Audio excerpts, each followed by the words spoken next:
Hello, this episode is dedicated to none other than TV's Bob Barker, who is celebrating his 99th birthday today. This one's for you, Bob Barker. We're gonna play some Atari Jaguar games in your honor. So this one is Ruiner Pinball. I can't claim to know how this was advertised back in the day, but I can definitely imagine how this would have been marketed in the age of edgy, in-your-face 90s marketing. They'd say, "This game's gonna ruin you.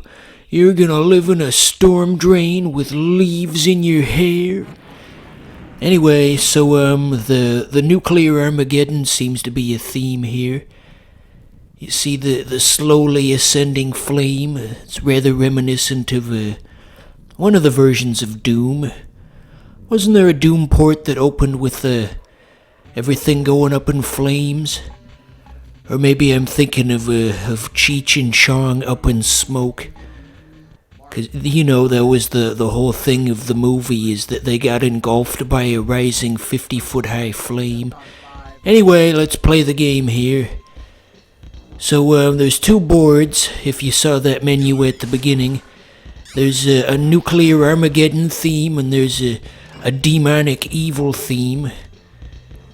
So yeah, the stakes are pretty high here. Don't lose that ball or else the nukes are gonna go off. Pressure's on. I noticed that picture of China on the map on the lower part of the board. What's Atari trying to say with that, huh? So yeah, the thing about pinball games is you kinda need to know in advance where things are located on the board if you want to do well. So naturally, you're not going to see anything too fantastical in this playthrough, because I don't know where the stuff is on the board. Ooh, sprite scaling. That was mildly impressive at the time of this game's release. Couldn't do that easily on a Super Nintendo. What is the Jaguar but a collection of things that were almost impressive, but not really? So I do wonder what the inspiration for this was, where the idea of a nuclear pinball came from. Okay, let's look at the other board too. Ooh, I like that title screen. I mean, I don't like the "please hold" on the text. I mean, I get that they were trying to make it funny, but I don't know, it feels kinda Redditor-esque. Hell is a place where your calls don't go through. The other day I was at Applebee's and there was a real-life Redditor behind me, and I could hear his entire conversation, and he was trying to pitch a video game where it was gonna be like Pokemon but different, and he recommended some show that's like The Office, and all very annoying. So anyway, this is the demonic-themed board. Visually, it's very reminiscent of a Devil's Crush on the TurboGrafx 16, or Devil's Crash, the Tengen bootleg version of Devil's Crush that came out for the Genesis. Yes, indeed, very spooky. You know, speaking of spooky things, I was at a museum over the weekend. They had this one particular exhibit that really left me kind of spooked. It was about a German scientist in the 1920s, and he found a supposed witch's cookbook from the 1500s, and for science he tried to make some of the recipes that were listed in the cookbook. And the first one that he tried, it gave him some sort of like a incredible like hallucinogenic dream where he felt that he could fly, or something to that effect. And then a different scientist borrowed the book and he tried one of the recipes from there, and it killed him. So obviously witches aren't real, but you gotta wonder, where did all of this come from? I mean, obviously that was a real book with imitatable recipes in it, and those recipes had some kind of a mystic quality to them. Where did this originate from? Perhaps witches were just a medieval interpretation of of what's the word I'm looking for? Neurodivergent people who would meet out in the woods and make strange brews. Who knows? Who knows? So yeah, I'm assuming there's mini games and other sections of the board you can go to, like in Devil's Crush, but once again, I wouldn't have the faintest idea of how to trigger such events because I didn't really practice the game. Okay, let's look at something else here. Here we've got Tamara Chambers, or Dark Chambers, excuse me. This one, you may think at first glance it was a Zelda clone, but it's actually a Gauntlet clone, because you've got a little gun that you can fire. Yes, indeed. I like the guy's walking downwards animation, how he puts his full shoulders into it like that one gif of Shaquille O'Neal. If by some miracle you ever end up playing Rebecca Chambers for the Atari 7800, you're probably going to think of that now every time you see the character walking downwards. I just want to make sure I'm not missing anything controls-wise. I mean, honestly, what could I miss? It can't be that complicated of a game.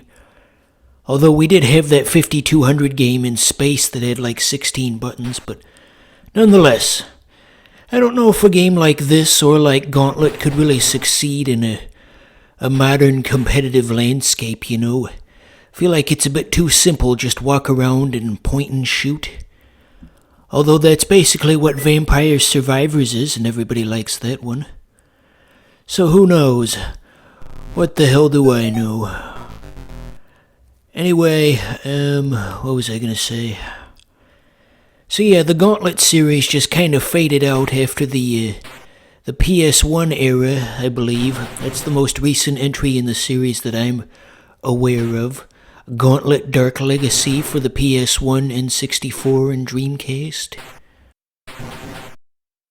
So by the way, did you fine folks see that Vinesauce Vinny also did a video about this compilation?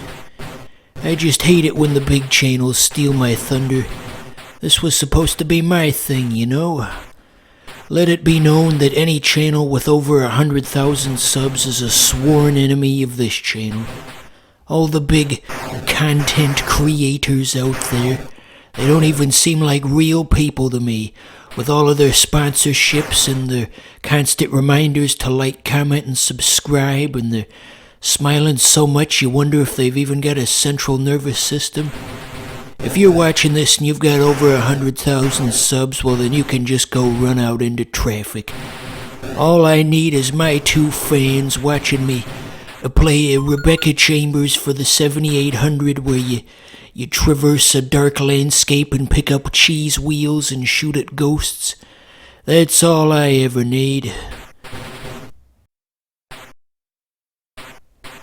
I tell you, it's the most frustrating thing in the world when you see somebody famous and they're just sitting there in silence for 90% of the video, and it's the same type of video that you're making, and just by sitting there silently they'll manage to rack up at least 200,000 views.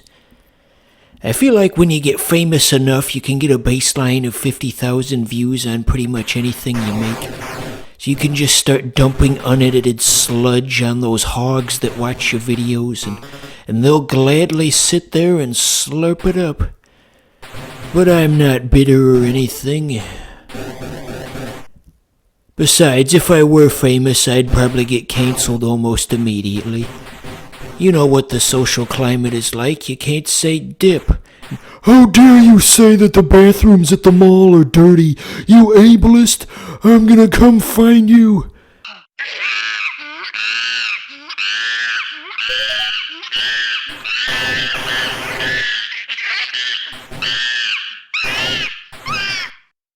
That's basically what it sounds like to me at this point.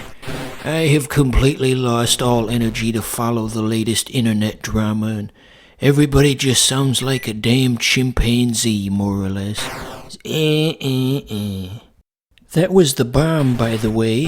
It does a screen clearing move instead of just taking out one enemy that's nearby, like in the Zelda games.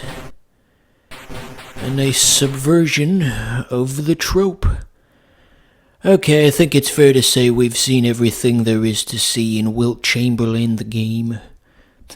How many fake names can I come up with, all that have the word chamber in them? Just in this episode, we called it Tamara Chambers, Rebecca Chambers, Wilt Chamberlain. Yeah, I'm sure there's others.